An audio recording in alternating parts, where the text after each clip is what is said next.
Well, I don't think Oregon's roster is going to be as good in 2025 as it was in 2024, but their record is not going to reflect that.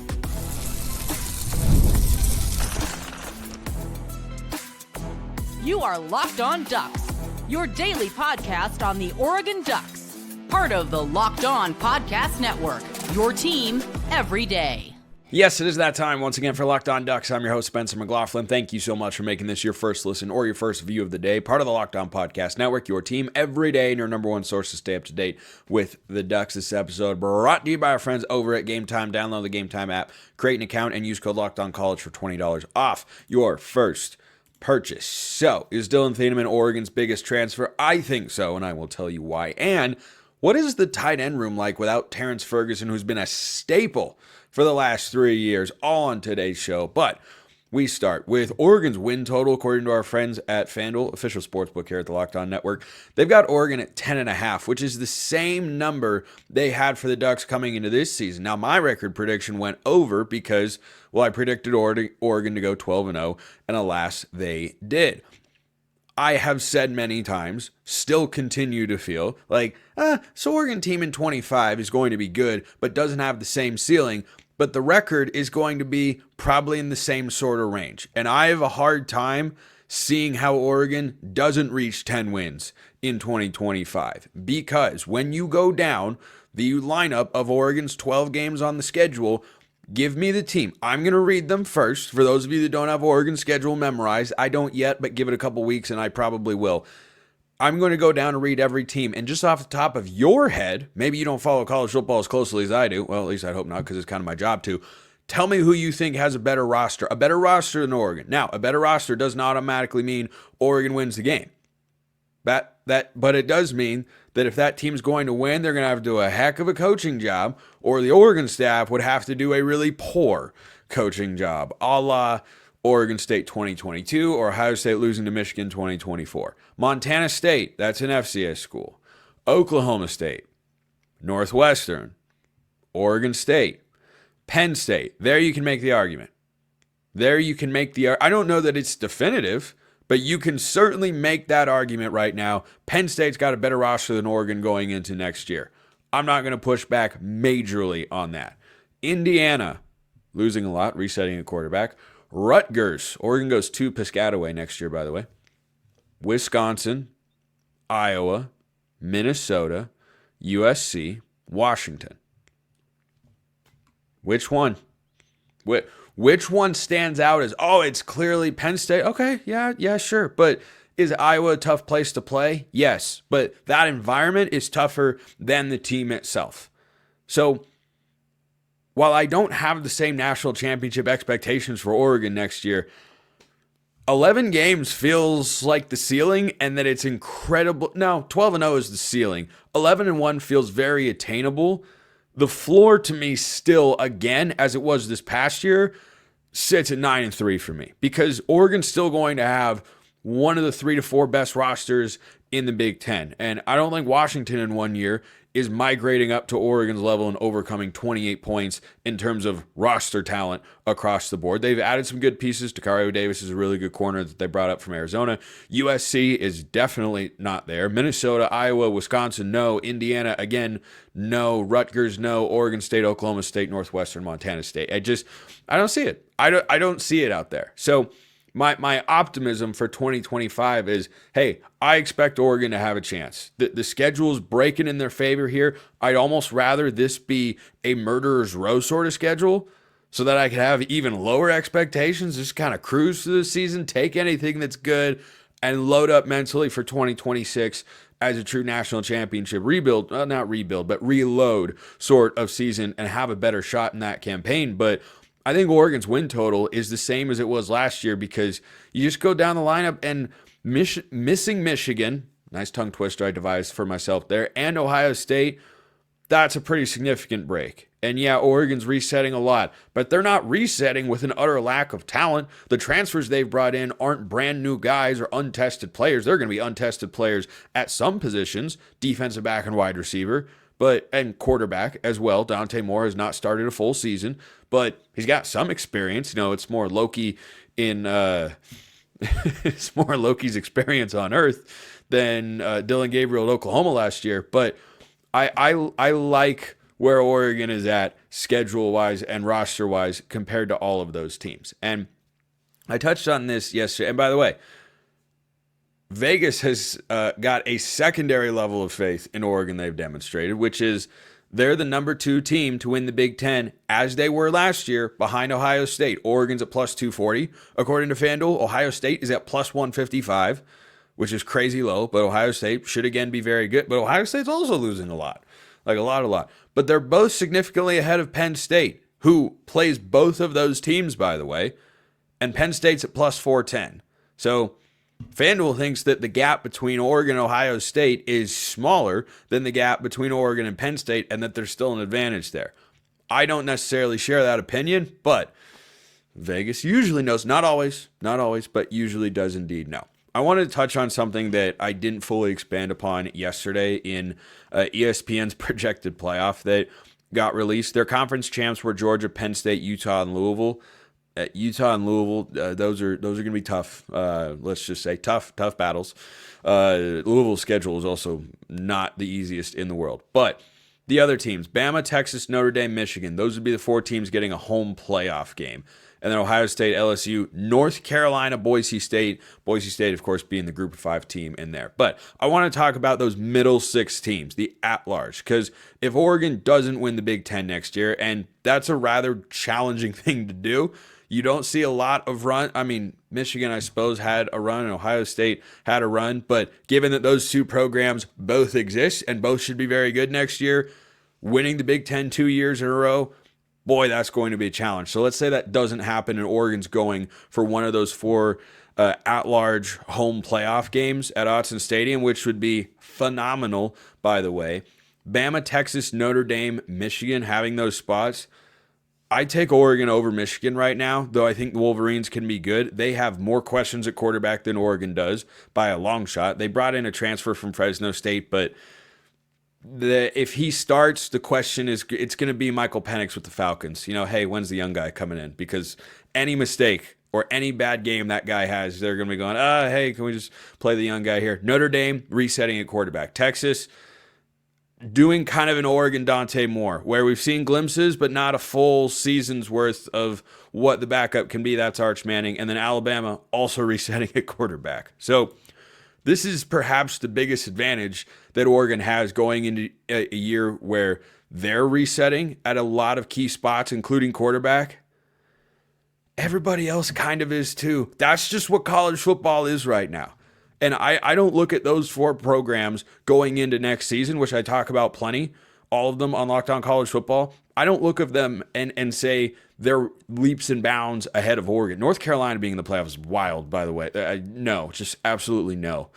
That's just such a hard no as an at-large team. I find that one to be patently absurd. Ohio State, LSU, less so. But everyone's just kind of resetting.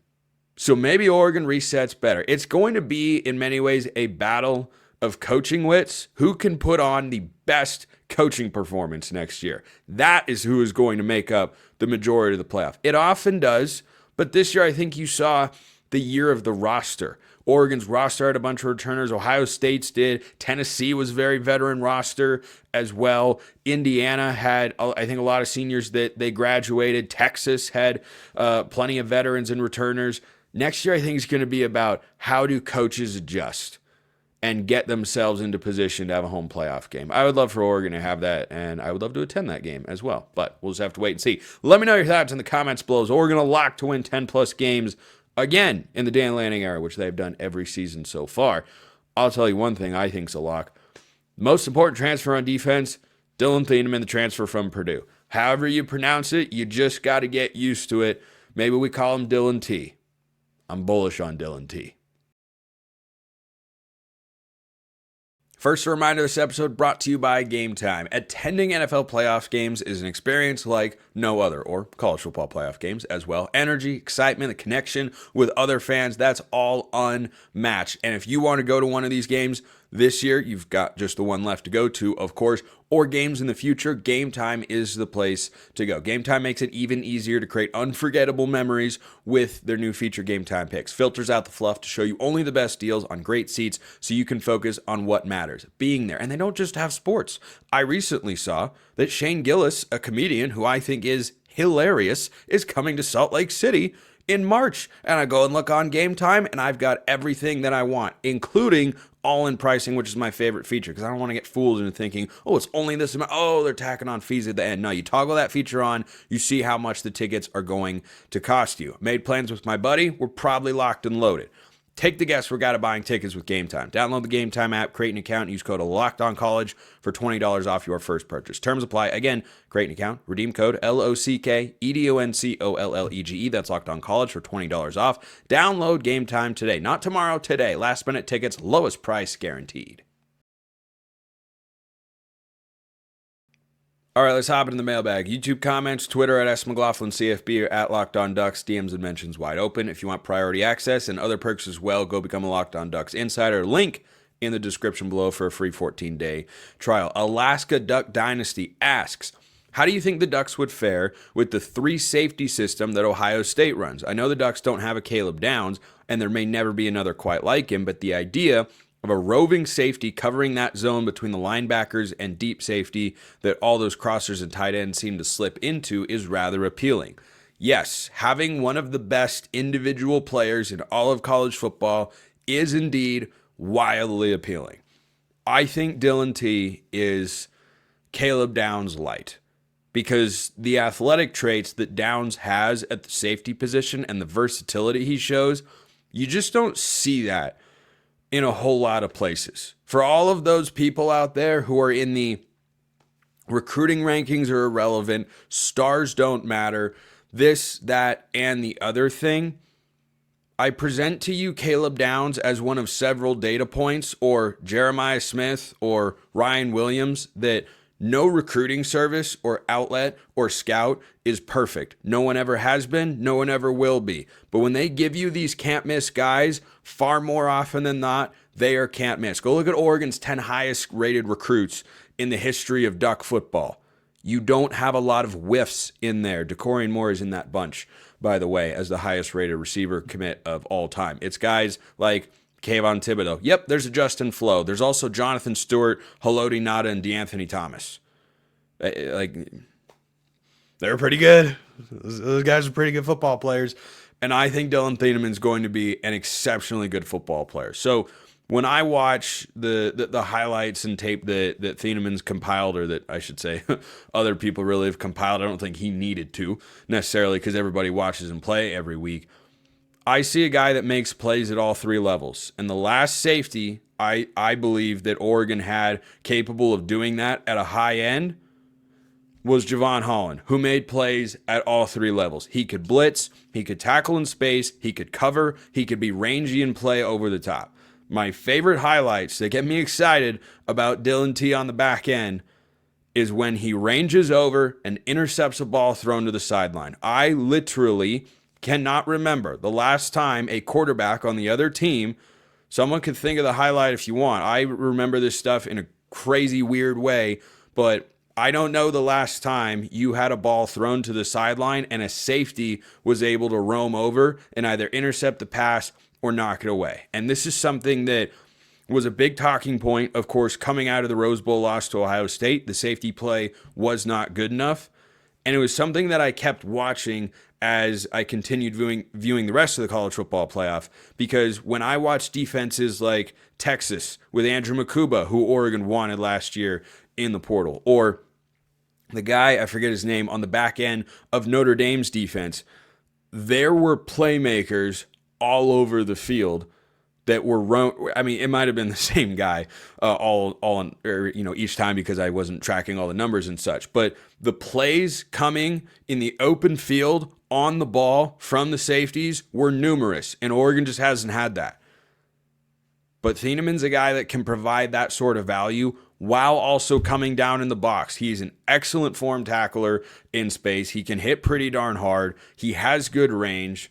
I think he's a pretty instinctual player as well. Again, I haven't been able to, break down all 22. Heck, I should go back and watch the Oregon-Purdue game and see how he played in that one. And I know there was one play where Tez Johnson beat him really badly in a coverage situation. Guess what? Tez Johnson has a tendency to do that to guys. Everyone at the Senior Bowl is learning that right now. So I think this is Oregon's most important transfer on the defensive side of the ball because of the versatility that he brings, yes, but also because of the high-end traits and abilities he has that I just don't think any of the last several Oregon safeties have had. Bennett and Evan Williams both did a lot of really good things. I don't know that they were I know that they were not as rangy and didn't make the sorts of plays that Thieneman's made at Purdue over the last couple of years. Or a guy like Tysheem Johnson, who I thought for the most part didn't have a great day in the Rose Bowl, I know, but did a lot of great things tackling in the open field. Or as a blitzer, Tysheem Johnson was really good. I don't know how often Thieneman blitzes, if that's a huge part of his game, but I know that that's not what Oregon needs. They have not been primarily generating pressure with defensive backs over the last couple seasons. They have the defensive line. They blitz their linebackers plenty. Devin Jackson, I think, and Bryce Betcher both, I think, are phenomenal as blitzing linebackers. So I don't think they're going to need to bring him down and get extra help getting pressure on the quarterback. I think they want him to play over the top. They want him to be rangy. But, athletically, he is, I think, Caleb Downs light, just because Downs is literally the best safety in all of college football. So I just really am excited to see what he looks like in the spring game, to get an understanding of, and I don't know the exact date for that. I don't even know if that's been released now that I think about it, but it's usually sometime in April. That's a guy who I am very, very excited to watch next year. Puff Dutch 2, I don't know what that is, but all right. Ask this, Spencer, please talk about the topic no one else is. My guy here might not be an everydayer. That's okay. I appreciate you no matter how often you tune into the show. Dante isn't as mobile as Dillon, Gabriel, and Bo, so what does the offense look like against the better D-lines? Will they send everything because no threat of pulling rabbits out of hats? Go. Was that like a go instruction for me? Or was that, saying like quarterbacks go and make plays? I don't really know. So if you watch Oregon's offense over the last couple of years, yes, there were moments where Bo Nix made incredible plays with his legs, kept them alive, and showed off the arm talent that allowed him to be a first-round NFL draft pick. If you watch the offense this past year, how often did Dillon Gabriel run? How often did he scramble? The answer is not very often. So is Dante Moore as accomplished, prolific, or experienced of a runner as Dillon Gabriel? No. But I watched Oregon's offense play this year mostly without the quarterback run. There were a couple of key spots, yes. A couple times in the red zone, they called a quarterback run, and I discussed recently on the show, maybe they introduced Luke Moga as a Wildcat quarterback a la Brian Bennett from that 2012 team, where he'd go in there with Colt Lyerla and they'd run Wildcat stuff, and they had that flip touchdown to Marcus Mariota at Arizona State. Maybe they run something like that. I could see it. It's not the craziest thing in the world. Moga is a freakishly good athlete. He is quite literally, we'll see if he's able to develop as a passer, but I'm not exaggerating when I'm saying Luke Moga is the best athlete Oregon has had at quarterback since Marcus Mariota, who's probably number one all time. I know there have been some great ones over the years, but those two probably take the cake. So not having Dante Moore be as mobile doesn't fundamentally change a huge part of Oregon's offense. It changes a couple things situationally, but you also have to remember that Dante Moore brings things to the table that Dillon Gabriel didn't have. I think you will see Oregon use the middle of the field more in their passing game than they did this past season. Gabriel's not a big guy, so it's harder to see over the middle. It's harder to throw over the middle. We saw that in the Rose Bowl. Penn State kind of laid out the blueprint, and Ohio State, with now Penn State defense coordinator Jim Knowles, coached their guys incredibly well because they watched the tape in the Big Ten title game. Even though Oregon had a bunch of points, Gabriel had several passes batted down. Well, it's typically easier to throw outside the numbers because you need a little bit more arc to get it there, but Gabriel's a smaller guy in the pocket and Dante Moore's taller. So you take that element out in a sense because Moore is not really a runner. He's going to primarily hurt you from the pocket. but you introduce that component, I think overall that's probably going to net even itself out. But I am interested to see because, 3rd and 1 in the Big Ten championship game with the game on the line, they went to a quarterback run. A couple times in the red zone, it worked out really well. They used it. Oregon State, he had a big run for a touchdown. You're not going to see Dante Moore doing that. But Dante has a higher ceiling as a passer than Dillon Gabriel did, who had a much higher floor. So maybe we see him bring things to the table that the offense didn't have consistently this past year, which is, again, first world problems and extreme nitpicking. But that's the sort of detail that you're asking about. And I don't think that we should expect Dante Moore to become this incredibly mobile, dynamic guy. He can move, though. He is not a statue. He can make some plays to get out of the pocket, and he can throw on the run and do so accurately. One of the best highlights he had at UCLA was throwing on the run down to the sideline. Go look it up, and I'm sure you'll get excited about it, just like a lot of us are. But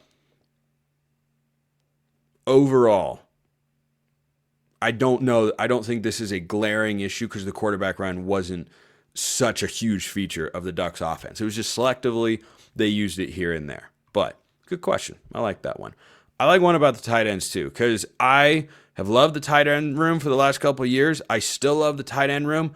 Could it be even better? That's not a crazy notion.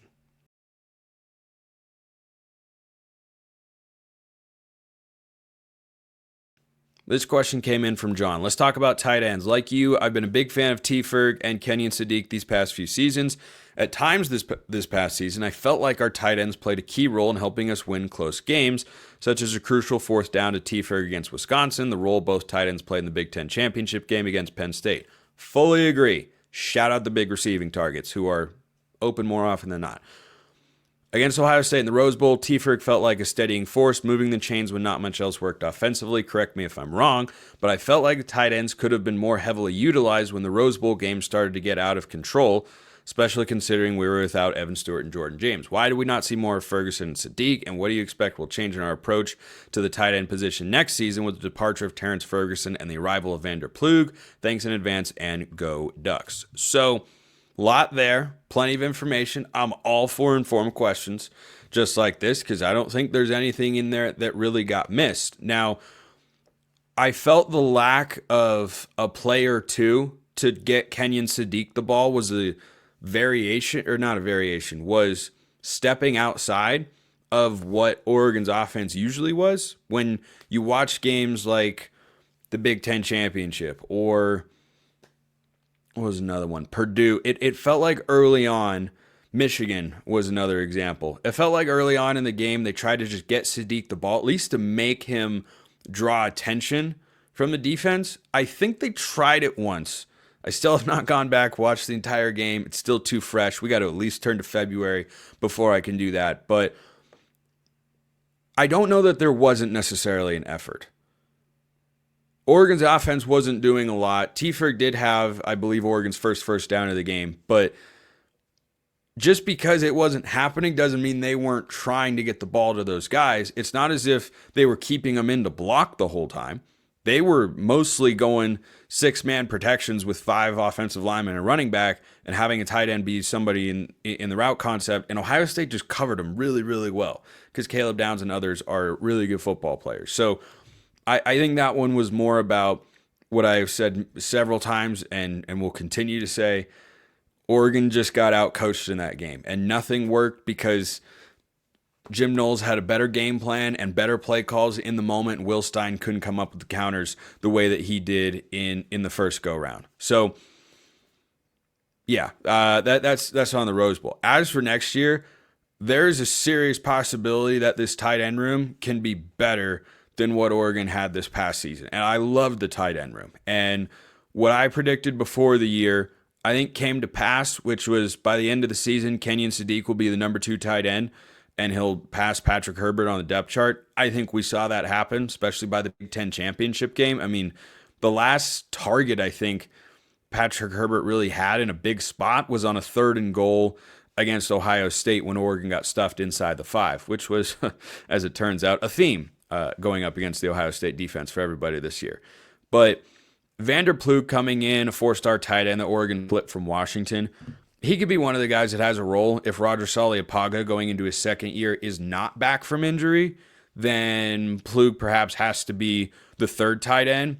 But they brought in Jamari Johnson from Louisville, who is 6'5", 265 pounds, and Sadiq's going to be the number one guy. And as a pass catcher, there's nothing Kenyon Sadiq can't do. We haven't seen them go with the 50-50 balls yet, but seam routes, quick screens, fly sweeps, like everything. He can just do everything. And last year, that was kind of Terrance Ferguson, kind of Kenyon Sadiq, but then Patrick Herbert was usually in there to be the blocking tight end, and he's solid in that role. I think Jamari Johnson at 6'5", 265 can be significantly better, and this is a guy who was top 10 at his position coming out of high school and played just one season at Louisville, now comes over to Oregon. I imagine he has a role in the offense at the very least. I don't think he wants to come over and only block, but tight ends certainly understand their, just pass catching extensions of the offensive line. So the reason I say the tight end room could be better is I think Johnson can give you more than what Herbert gave you last year as kind of the blocking oriented tight end. And T-Ferg, who I was bullish on from the moment I covered Oregon on the very first season on the show back in the 2022 campaign, I said T-Ferg is a stud. He was a true freshman last year. This guy's going to be good, and he was great. And Kenyon Sadiq has greater physical traits than Terrance Ferguson does. And T-Ferg was awesome. Sadiq is a freakish athlete who can just do things like the fake screen against Purdue when he caught it and ran across the field. That was like one of my favorite plays of the year because it was all the recruiting potential that I talked about with him on this show coming to fruition. Wheels up the sideline, catches the ball, runs to the other side of the field, picks up another 20 yards. That is not something Terrance Ferguson can do.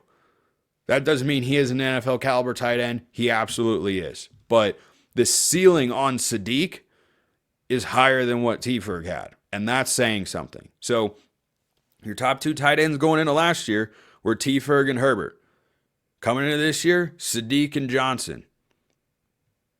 I think you've got a higher ceiling on both of those guys. And I don't think you should ever overlook the tight end spot with, especially when you're working in a new quarterback like Dante Moore, safety valves. Just a reliable guy you can check the ball down to, or who is going to be able to find a way to get open. Dillon Gabriel went to him in a couple of big spots. There was a fourth down in the Big Ten championship game. Tiefer got open, got away with a push-off, but hey, that's football. Tyler Warren was getting away with it too. And the 4th and 9 against Wisconsin. Those are the moments that you've got to be reliable. I think Sadiq is so ready for that. I can't wait to see what he puts out there. Great question. Keep them coming. Appreciate everyone listening. I'll see you next time. Have a wonderful rest of your day, and go Ducks.